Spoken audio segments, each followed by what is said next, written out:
Hello, everybody. Today we're going to finish up our talk on westward expansion following the Civil War. There's already an entire video on railroads, so we're not going to go over that in this one. I'll drop the link to that railroad video in the description below if you want to see that.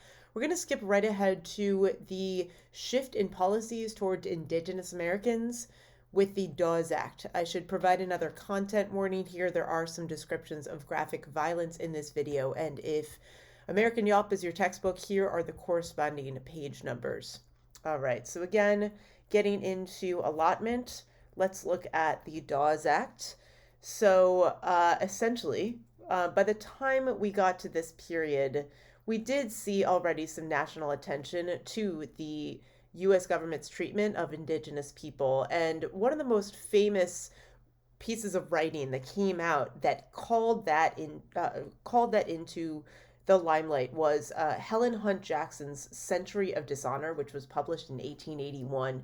And so she tells stories of the mistreatment of Indigenous Americans, both its history leading up until that point and what was currently taking place in the American West.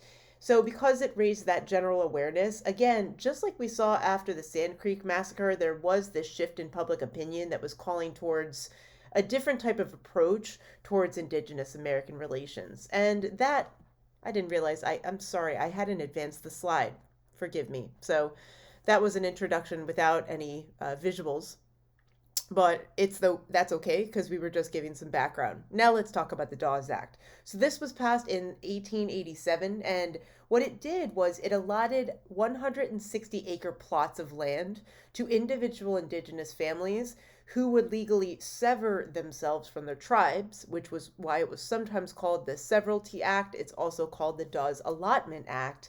However, in order to gain U.S. citizenship and gain these plots of land, they had to abandon the culture that they had been practicing for thousands of years. So these plots had to be farmed in the more traditional American methods, and many indigenous people dismissed this act as a trick. They thought that it was forcing them to assimilate into an American culture and further destroy the cultural traditions they were already losing.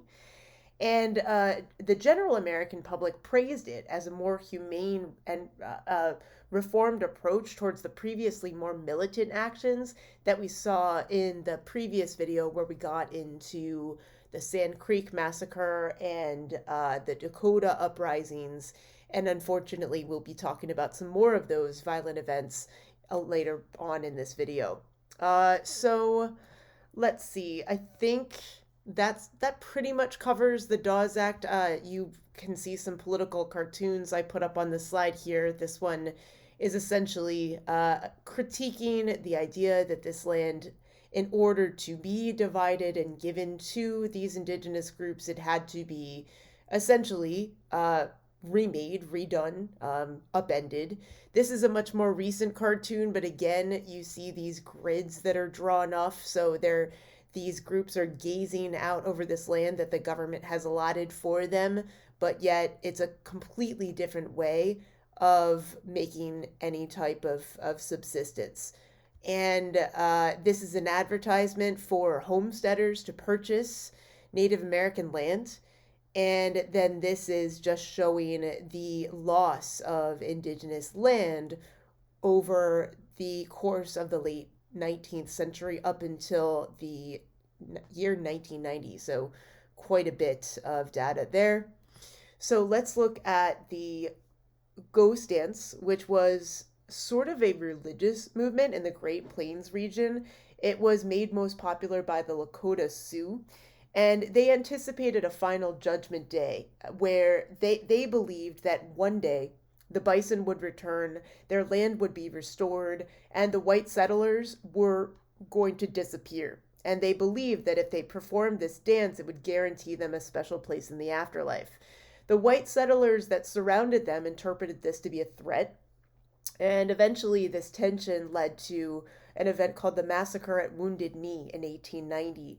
And that was an exchange of fire ultimately that left over 200 Sioux people, many of them women and children, dead. So, what happened a few weeks prior to that massacre, the Lakota Sioux leader, Chief Sitting Bull, was killed when there was an attempt to arrest him by Indian agents. And Indian agents are white Americans who are essentially like liaisons between the white settlements and the indigenous people that live near them. So it's a social worker is the wrong analogy, and a police officer is also wrong, but they're meant to sort of act as peacekeepers. But yet they started to resort to arresting indigenous people, and that's what led to Sitting Bull's death. And then American cavalry ended up escorting a large group of Lakota Sioux, about 350 of them, and over 100 of those people were women and children. They were taken to Wounded Knee Creek and they were massacred the next day. Approximately 24 Americans were also killed as fire was exchanged. And when the dust settled, between 150 and 300 Lakotas were killed and buried in mass graves, as you can see in this photograph here on the bottom left. Some children survived, mostly under the age of 2, and that was because they were not old enough to remember the incident, and some of them were kidnapped and forced into boarding school programs. We're going to be talking about those later on in class today. And the really devastating part of this event was that there were 20 Medals of Honor awarded to the U.S. cavalry members that led this attack.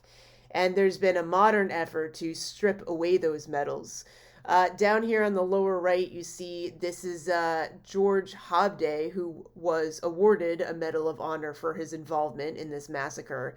And the citation on his medal reads only, so it's very vague. It says, conspicuous and gallant conduct in battle.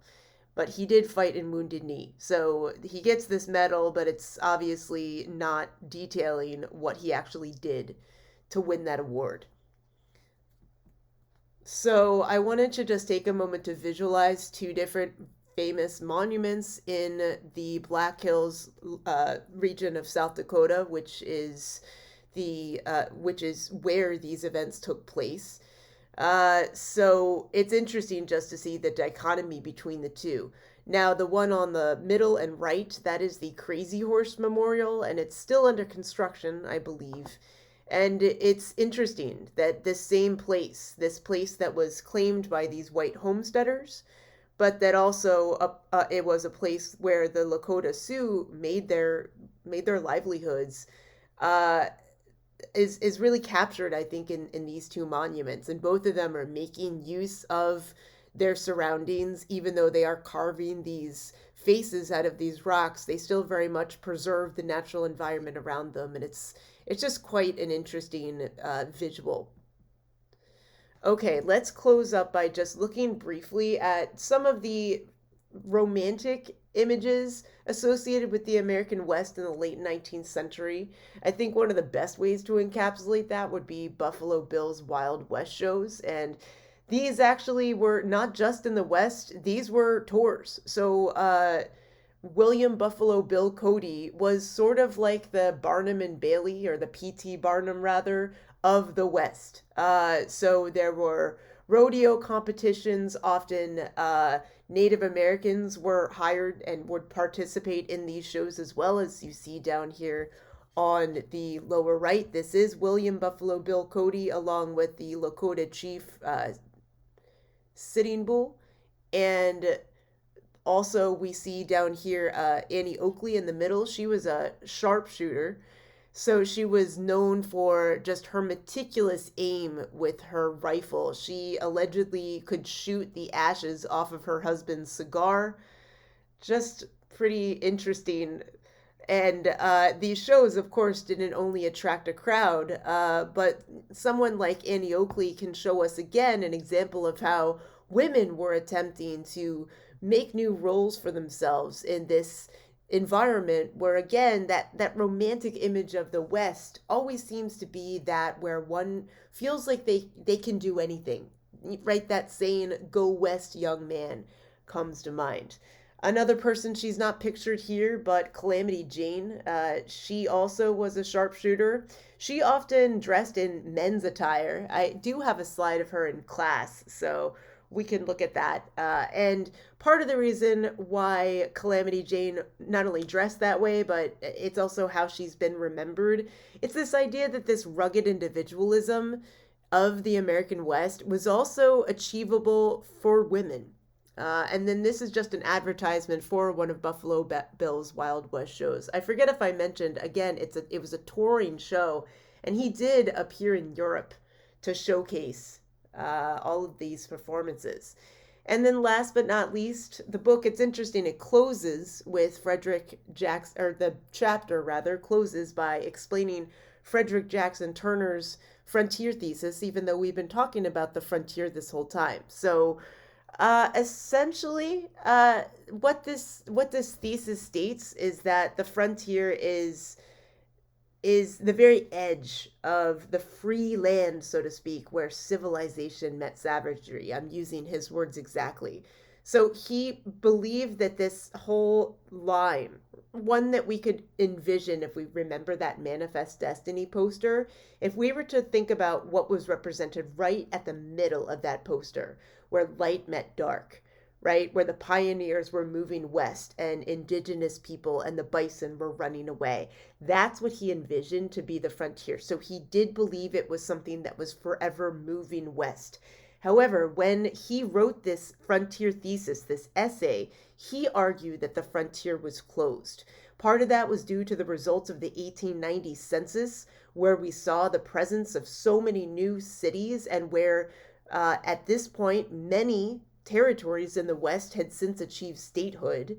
And what's also interesting about the frontier thesis is that because this so-called frontier is closed, some Americans believe that there now needs to be something else, right? What is the next frontier? Some of them ask. And so already, we haven't gotten into it yet, but the United States had already purchased Alaska from Russia in the 1860s.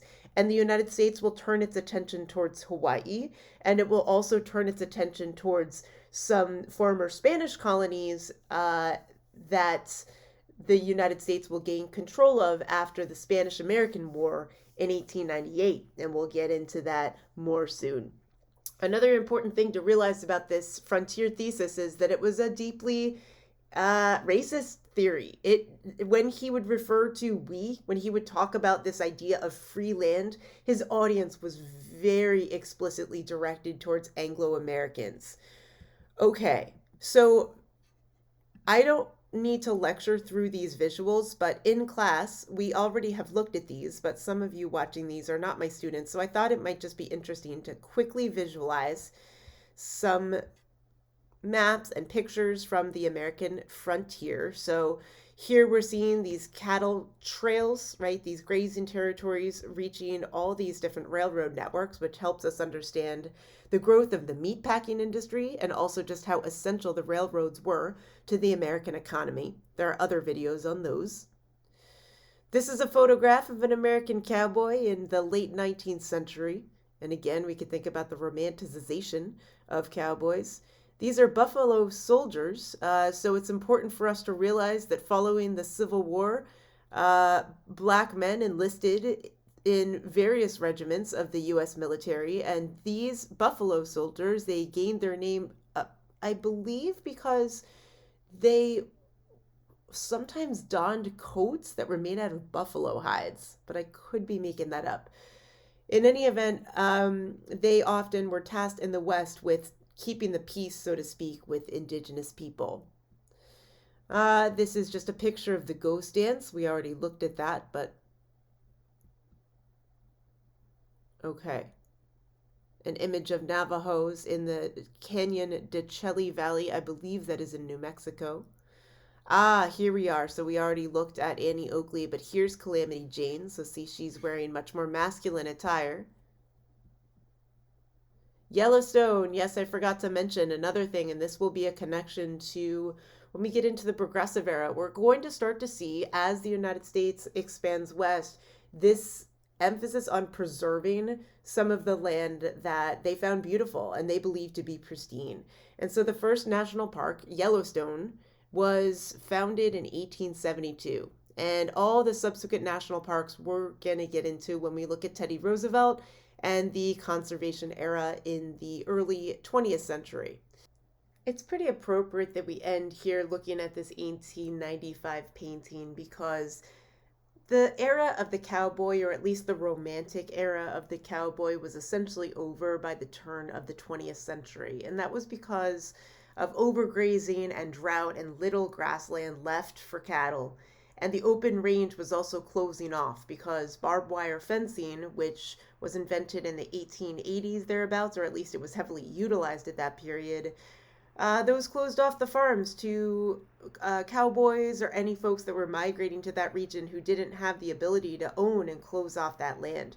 So we also see that a lot of the most fertile land was owned by railroad companies, which we discussed when we talked about the Homestead Act. So this painting almost reminds me of the sad painting of Napoleon crossing the Alps, if anyone knows what I'm talking about.